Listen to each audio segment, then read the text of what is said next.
নিয়েছি শিষ্যের ভূমিকা। আরে তুমি না বোঝাইয়া দিলে কথা পাইব কোথায় আমার গুরু দয়াম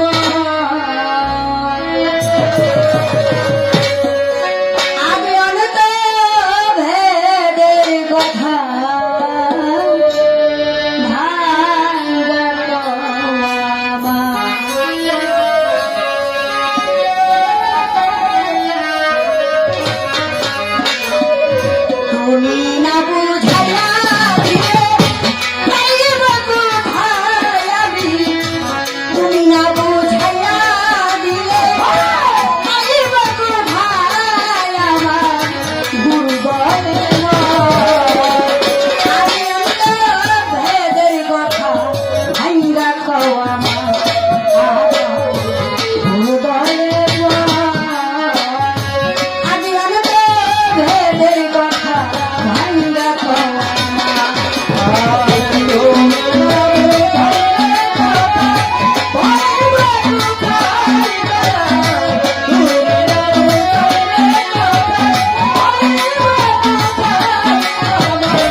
তাইলে আমরা কোন তরিকার গুরু ভক্ত আজকে হব? তাহলে দয়ালে যে তরিকাটা থাকবে সে তরিকাটা তো আমার তরিকাও হবে। তাহলে এখানে করছে তোমার বংশতে জন্ম জানতে আমার মনে তোমার বংশতে জন্ম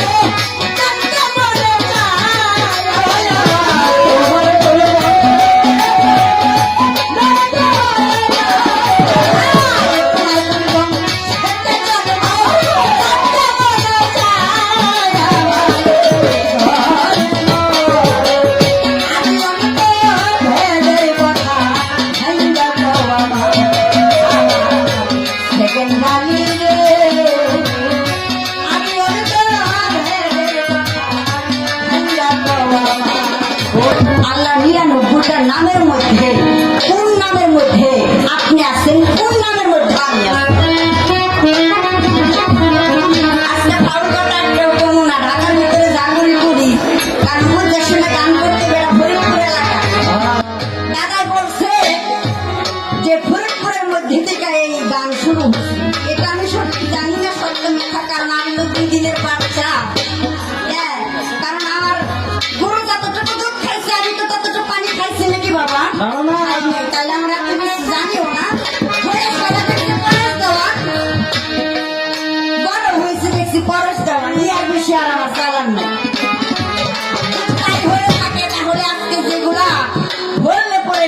যদি একটা কথার বিনিময়ে একটু একটু গুরুত্ব লাভ করে, শিষ্যত্ব লাভ করে, সেটা কি জানার জন্য চাই।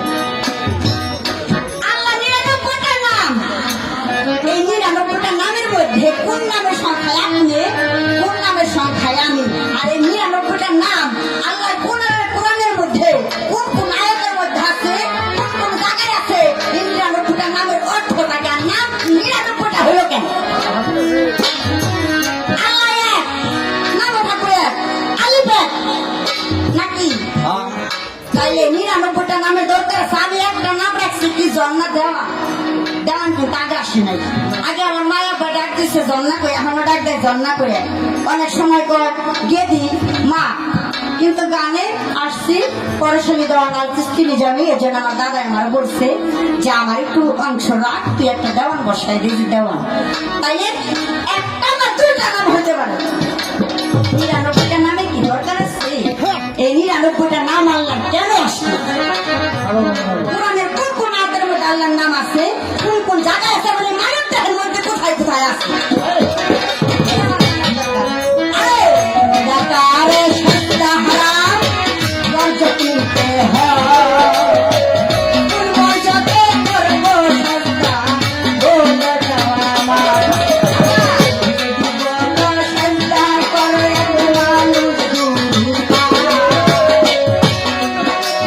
মানুষকে কি সেজদা করা যায়?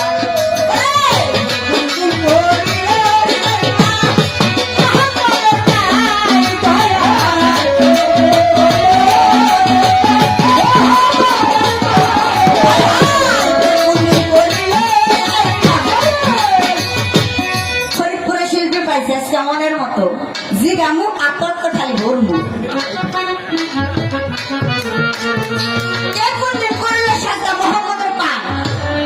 অনেক জায়গায় এই গানটা গাই, বলে আদমকে সেজদা করে নাই, অমুক তুমুক আদমকে করছে, আদমটা বুঝায়।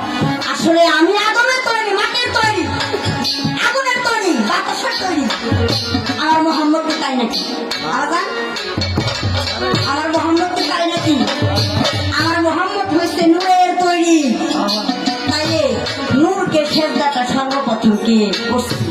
কারণ যখন আমার মোহাম্মদকে নূরকে আল্লাহ পাক সৃষ্টি করলো, তখন তো আল্লাহ আর মোহাম্মদ দুজনই ছিল। তাই সেজদাটা কে কার গঠন করছে? আরে তুমি করিলে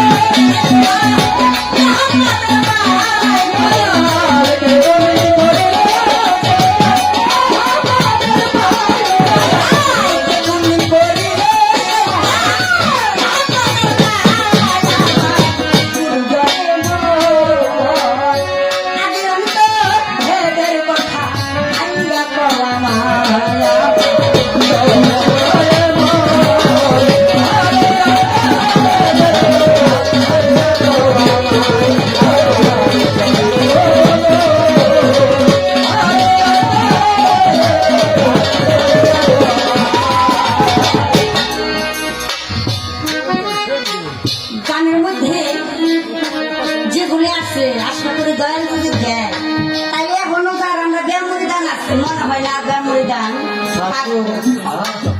তাই আবারও কবি গানে কি বলছে, আরে যদি বড় পীর হয় আল্লাহ জগতের ভিতরে, পরে দেখলাম কুরআন সূরা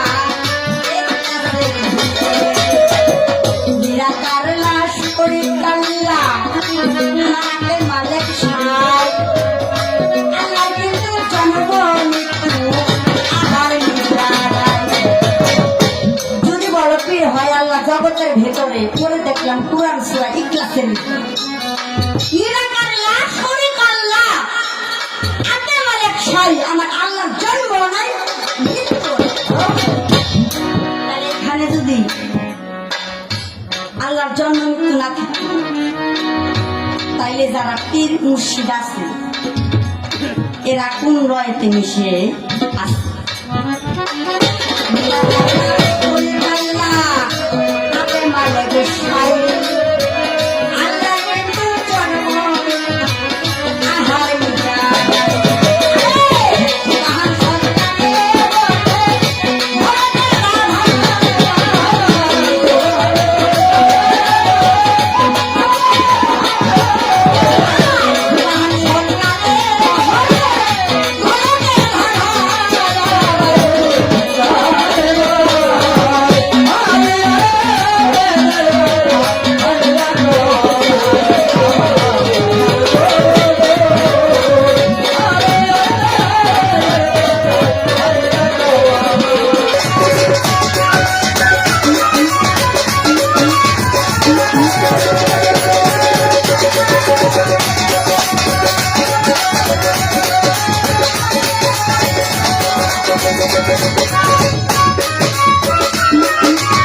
জলিল, জব্বার, গফার, ইয়া রাহিম, ইয়া কারিম, ইয়া রহমান, এই যে যে নামগুলি খালেক মালিক, এর মধ্যে ভাগ করে দিলে ও খালেক মালেক তো আছে,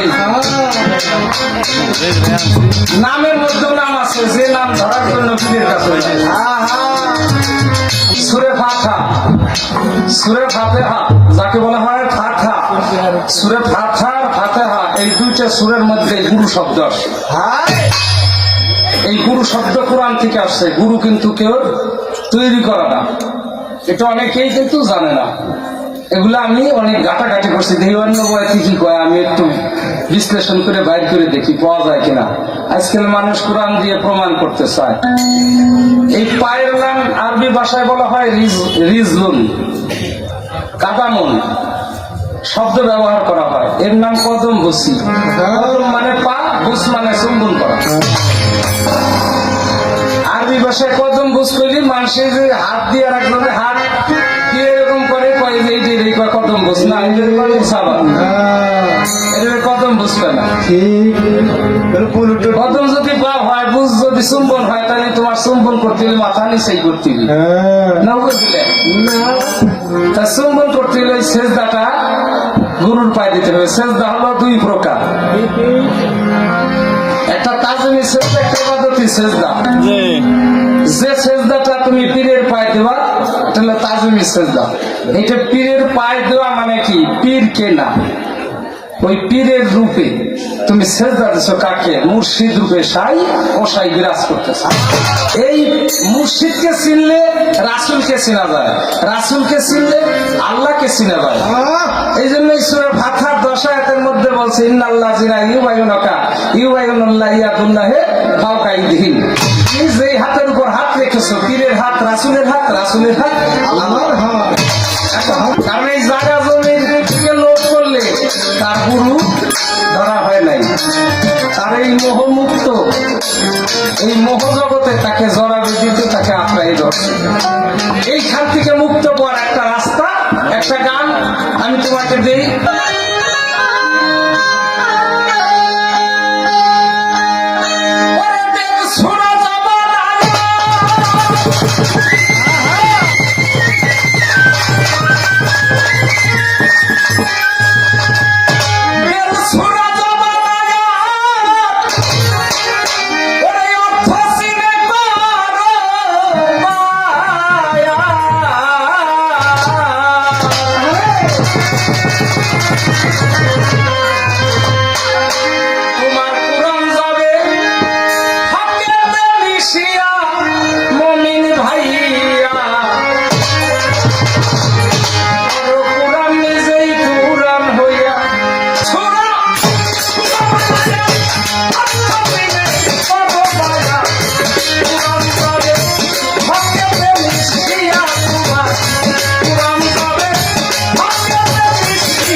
চিনবে বলো? কামেল ফিরে না দিলে বোঝাইয়া।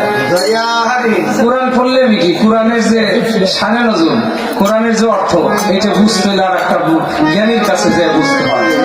আলেম শব্দের অর্থ জ্ঞানী, বীজ শব্দের অর্থ জ্ঞানী বা মুরব্বী। ফার্সি ভাষায় বলা হয় পীর।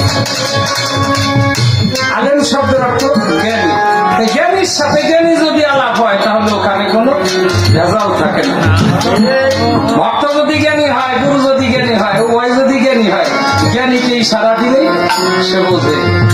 আগে তোর মনটা গুরুকে দে আর গুরুর মনটা তোর করে নে, তাহলে দেখবি মন তোর। তুই যা মুখ দিয়ে বলবি ওই দিন মন তোর। মানুষকে অভিশাপ দিলে মানুষের অভিশাপে মানুষ ধ্বংস, এটা তো সত্যি। নবীর হাদিস দেখনারে পড়ে সবকিছুতেই শুকরিয়া যাও মাওলার দরবারে। অল্পতে যার নাই শুকরিয়া তারাই তো বেঈমান। আগে হোক তো মুসলমান। বুড়ি বুড়ি জানলে কি হবে? তার শুকরিয়া নাই। অল্পতে যদি সে শুকরিয়া আদায় করে ওই শুকুর আলহামদুলিল্লাহ। মুসলমান এই আত্মসমর্পণটা করতে হলে একজন মানুষ গুরুর দরকার। গুরু শব্দের অর্থ কি বলছে? গুরু শব্দের অর্থ অন্ধকার, গুরু শব্দের অর্থ রুশনাই। অন্ধকারের মধ্যে যিনি আলো দান করেন। ভক্তের হৃদয়টা যদি অন্ধকার থাকে, গুরুর হৃদয়টা যদি আলোময় থাকে, এই আলোর থেকে যদি আরো লক্ষ আলো নেওয়া হয় তাতে কি আলোর গুণ কমে? গুরু হলো এরকম জ্ঞানের গোড়া। সেই জায়গার থেকে আলো জ্বালানোর একটা রাস্তা আছে। তোমার দেহের মধ্যে একটা বাতি সেট করে দিবে। ওই দেহকে রক্ষা করার জন্য সেই গুরু সাধন করতে হয়, গুরু ভজন করতে হয়। সেই গুরুকে রক্ষা করতে হলে গুরুর বাক্য রক্ষা করতে হবে। তুমি একদিনে গুরুর ইবাদত করে এক মঞ্চে গান গাইয়ে গুরু বস্তু নিতে ছেলে পারবা না। গুরুর বাড়ি 12 বছর তার বাড়ি চাকরগিরি করা লাগে, তার বাড়ির ডিউটি করা লাগে। তারপর যদি দয়া করে একটা কথা আর আমরা মঞ্চে গান গাইতেছে চিন্তা করি কিছু না দিলে আবার শ্রোতারা কবেন উনি জানে না, আর ওই বয়াতি কবেন উনি এইগুলো মনে ভালো জানে না। তুমি যে গান গাইছো এই গান আমিও গাই, শিষ্যপদের থেকে গাইলি ওরকম দেখি জবাব দেওয়া লাগে। কারণ এই গানটার ভিতরে বলেছে কি আমি যে সেজদা করবো মানুষের পায়ে কেমনে সেজদা করবো, ওই যে আমিও যা গুরু তাই ওইটা মনে করার জন্য তার সেজদাটা হইতেছে না, ওই সেজদাটা হারাম। গুরু হলো পরম পরম গুরু। গুরুর পরমাত্মা মরণ নেই, জীব আত্মা মরণ আছে। তুমি জীব দেহ থাইকে জীবের কর্ম করো তাই তোমার মরণ হয়, আর পরমাত্মার মরণ নেই। কেন? সেই অলি আল্লাহ নামের বাতি আজও জ্বলতেছে, যাও চন্দ্র করা জ্বলতেছে, যাওয়ার খুশি জ্বলতেছে। আরে এখন না, শুরুতেও ছিল, এখন আছে, পরেও থাকবে। এই নাম বুঝবে না। আমি মারা যাবো, আমার পরে লক্ষ লক্ষ মানুষ মারা যাবে, এই নাম থাকবে। তাহলে আল্লাহর অলির দরবারে কোনো মূল্য থাকতো না। এই আল্লাহর অলিদের দিয়ে হলো আল্লাহর বাজার মিলেছে। এই জন্যই হয়েছে অলি আল্লাহ।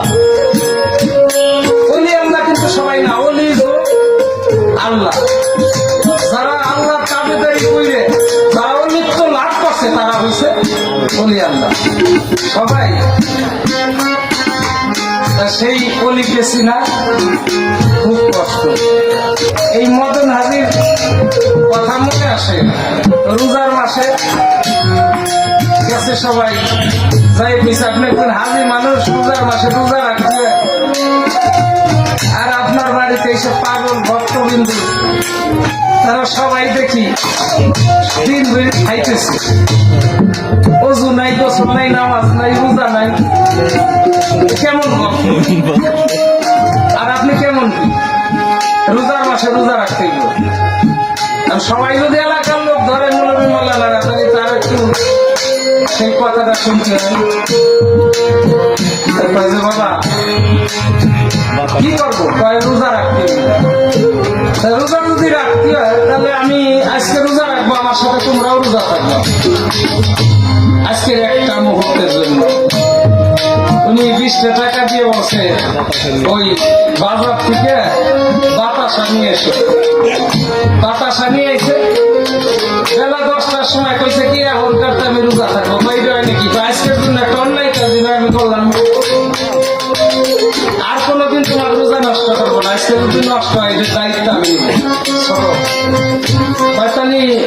হয়েছে সবাই বলে কথা আজকের একটা দিন তো দেখি উনাকে অনেক কথা কই এর ভিতর দিয়ে বাতাসাই নিয়ে ভাগ করে দিয়ে কয় সবাই ভাগ করে নাও আর আমারে ওই বাতাসা যে কহেন আমার মুখের মধ্যে দিয়া যায় সেই কহেন সাজাই দাও যুদ্ধের পরিস্থিতি শুয়েছে চৈত নাই সেদিন রোজা উনি চায় করে শুয়ে কইছে যে আমার মুখের মধ্যে সাজাই দাও সাজাই দিয়ে আর কইছে যে কহেন বাকি থাকবে কহেন তোমরা মুখের ভিতর দিয়ে আর ইফতারি ব্যাপার কখন তো ইফতারের সময় ইফতারের টাইমের সময় যখন হয়েছে আজান দিছে আজান দিতে পারে উনি সারা দিয়ে বলছে বলা শাসাতি হা করছে হা করার শাসাতি বলছে বাতাসা বাইর করো সব কয়েকখান বাতাসা বাইর করে দেখে যে কয়েন গুনে দিছে সেই কয়েনি কারণ উনি কয় তোমার কয়েন দাও কয় সেই কয়েন সবাইলে নাচতে হিসেবে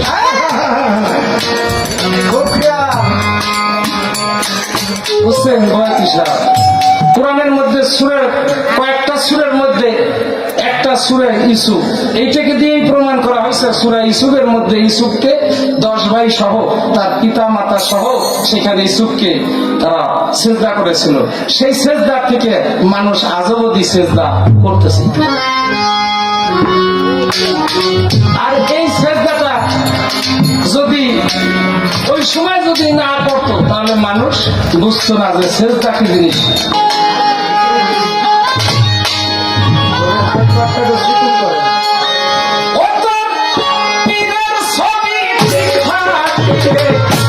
ঠিক থাকবে বায়া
তওবা পেলি ও না ভাবি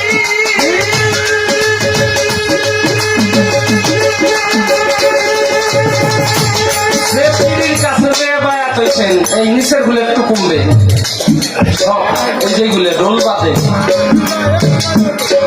পীরের কাছে যে বায়াত হইলে তওবা পড়তে হয় তওবা তুমি নসওয়া করে মুরিদ হইছো যার হাত ধরে একবার নসওয়ার মতো তওবা করবা বারবার না সকালবেলা একবার দুপুরে একবার রাত্রে একবার মানে বারবার তওবা করবার বারবারই আল্লাহ মাফ করবি এত ডিউটি সে করে না একবারই আল্লাহর কাছে তওবা করতে হবে জীবনে যদি গুনাহ করে থাকি অপরাধ করে থাকি আল্লাহ মাফ করে দিবে আবার যদি আগামী দিনে এই কাম করি এই একইও কাম পরের দিনও এই কামই করি আর যদি খালি তওবা করি এরকম কোরআনে কয় নাই চ্যালেঞ্জের মোকাবেলা যদি কেউ আসে কথা বলতে পারে যে এই কথা আমার ভুল একবার তাই বলছে তওবা তুমি নসওয়া করে মুরিদ হইছো যার হাত ধরে চিনলে তোমার মুর্শিদের দেখবে আল্লাহই তো সাক্ষাৎ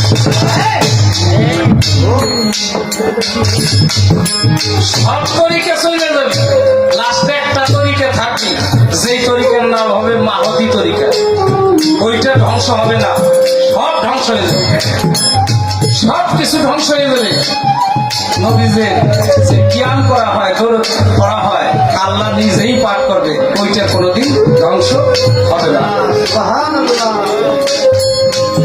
এইটা মুখে থাকবে সদা সর্বদা তাই বলছে কি ওই তওবা যখন করবা করার সময় তোমার মুর্শিদের হাতের উপর হাত রেখে তুমি আল্লাহকে হাজির নাজির করে তুমি তওবা করছো যে আজকে হইতে আমার মুর্শিদ সিকেন্দার আলী দয়াল সাংখা উনার হাতে হাত দিয়ে যিনি বায়াত গ্রহণ করেছে উনার ইচ্ছা হলো কি আমার মুর্শিদ যে বাক্য দিবে ওটা আমার রক্ষা করতে হবে তাই এই জায়গার ওরস হইতেছে মুর্শিদের হুকুম এইটা হলো ভক্তের জন্য ফরজা আইন ফরজ কোন সময় মানুষ পালন করে সুন্নত কোন সময় পালন করে কোন সময় আছে ঠিক মতো পালন হয় না কিন্তু ফরজ আইন পীরের হুকুম প্রত্যেকটাই পালন করা কর্তব্য করে একটাও সারা কায়দা নাই আর ছাড়লে তোমার ভিতরে চালাকি আছে তোমার পীর ধরা হয় নাই তাই বলছে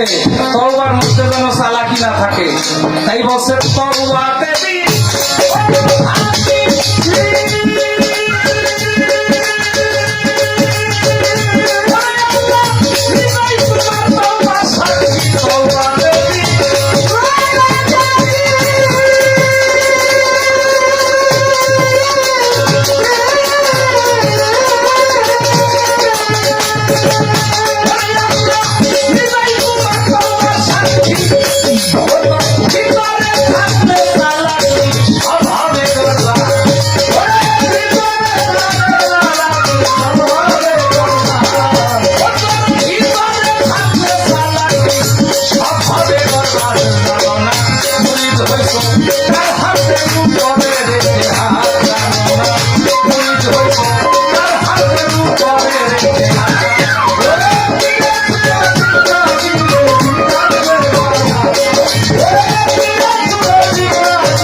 গেছে যে দয়াল আপনার বংশটা কি?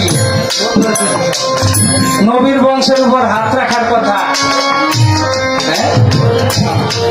আপনার বংশটার কথা বলবেন না? এই বংশটার কথা আমি সব দিকে বোঝাই, হিন্দু, মুসলিম, বৌদ্ধ, খ্রিস্টান সব ধর্মের কিন্তু বুঝ পাইতে। ইসলাম ধর্ম মানে বুঝলো, হিন্দুরা বুঝবি না, তাহলে কেমন বংশ? গুরু বংশটা যেহেতু তরিকের কথা বলা হয়েছে এখানে বোঝার দরকার না, এই জন্য হাদিস কুদসির মধ্যে বলছে রাসূলের মিন আনফুসিকুম, রাসূল আছে আনফাসের সাথে, বাস আনফাস, তোমার মধ্যে বাতাস আসা যাওয়া করে, একটা বাহিরে একটা ভিতরে, 12 আঙ্গুল বাহিরে 12 আঙ্গুল ভিতরে। যে নামকে মাসতে হয় সেই নাম তোমার গুরুর নাম, গোপন নাম, যে নামটা তোমাকে মাজার জন্য তোমাকে গুরু বংশের উপর হাত রাখতে হয়, ওইটা হলো রাসূলের বংশই গুরুর বংশ। অর্থাৎ রাসূল আছে আনফাসের সাথে, তার কোনো ধ্বংস নাই। আর নবী মুহাম্মদ যাকে বলা হয় সে কিন্তু পৃথিবীতে আসছে, আবার পৃথিবীতে তিনি তার দেহ ত্যাগ করছে। আর রাসূলের কোনো ধ্বংস নাই। এই রাসূলকে রক্ষা করার জন্য ওই বংশের উপর হাত রাখতে হয়, গুরু বংশের উপর। এই রাসূল জিন্দা যার কাছে আছে তার কাছে গুরু জিন্দা, তার কাছে আল্লাহ জিন্দা আছে। এই রাসূল চিনতে হবে রাসূল কি। রাসূল যিনি নয় তো তিনি আব্দুল্লাহ তো নয়। আগে বোঝো পরে বোঝো, নইলে দলিল মিথ্যা হয়। রাসূল যিনি নয় গো তিনি আব্দুল্লাহ তো নয়, তো নয় শব্দ দেহ, এই দেহদারি হইয়া উনি আসে নাই। রাসূল পৃথিবী সৃষ্টি হওয়ার আগেই লক্ষ লক্ষ বছর আগে আকাশের গায়ে ছিল 5টি তারা, সেই তারার রূপে ছিলেন আমার নবী, ছিলেন মা ফাতেমা, ছিলেন ইমাম হাসান হোসাইন, ছিলেন মাওলা আলী, না ভুল? 5 জন। এই জন্য আমার দয়ালের গানে আছে পাক পান্ডত নূর নবীজি 60 যোগে হলো না। আব্দুল্লাহর ঘরে জন্ম নিলে খাইছে, ওনার বাবা মা আছে না, ওইরকম কিছু না। ওই রাসূল খ্রিস্টানের ঘরেও আছে, হিন্দুর ঘরেও আছে, প্রত্যেক ঘরের মধ্যে আছে ওই বংশের হাতের উপর হাত রাখতে হবে। এটা হলো রাসূলের বংশ। নবী শব্দের অর্থ হলো নতুন, জন্মদিন মেলা। রাসূলের অর্থ হলো রিসালাত প্রাপ্ত। এই রিসালাতের মাধ্যম দিয়ে ওই গুরুর বংশকে চিনে নিতে হয়। এই দেহের রতি আসে, দেহের রতি যায়। এই রতি যদি কেউ ধরে রাখতে পারে 100 বছর মতো গান গাবে, ওখানে গাইতে থাকে, ওর রতি থাকবে। যে রক্ষা করতে পারে রতি, তার থাকে না, তার হয় না কোনো ক্ষতি। আর যে রক্ষা করতে পারে মতি, তার গুরুই হয় তার পতি। মতি মানে স্বামী, সেই গুরুকে স্বামী রূপে রক্ষা করতে হয়। সে স্বামী কোথায় থাকে? সে স্বামী থাকে মস্তকে। মুকাম মাহমুদার ঘরে গুরু বর্জকে, গুরুকে সামনে রাখতে হয়, ওই হাতের উপর হাত রাখতে হয়। ওই বংশের উপরে যারা হাত রাখলো তারা আল্লাহর হাতের উপর হাত রাখলো। Thank you.